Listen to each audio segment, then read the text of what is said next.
జై శ్రీమన్నారాయణ. నరక చతుర్దశి.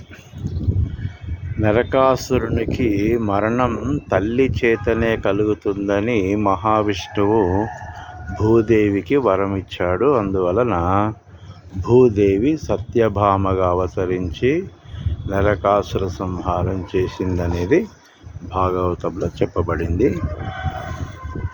ఆధునిక యుగంలో చెడుపై మంచి సాధించిన విజయాన్ని నరకాసుర వధ అని మనం చెప్పవచ్చు. నరకాసుర అనే పదాన్ని నేటి కాలాన్ని బట్టి మనం ఇలా విభజించి చెప్పవచ్చు.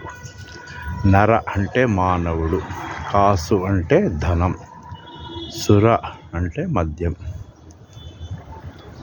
మానవుడు కాసుకు సురకు బానిసగా మారి మానవ సంబంధాలను, అనుబంధాలను, స్నేహబంధాలను, చివరికి మానవత్వాన్ని, తల్లి, తండ్రి, భార్య, బిడ్డలు, సోదర సంబంధాలకు కూడా దూరం అవుతున్నాడు. శారీరక, మానసిక రుగ్మతలకు దగ్గరవుతున్నాడు. జంతువునాం నరజన్మ దుర్లభం అంటారు కదా. కాబట్టి మనిషి జన్మ చాలా మంచిది. సంపాదించిన ధనాన్ని సద్వినియోగం చేసుకోవాలి.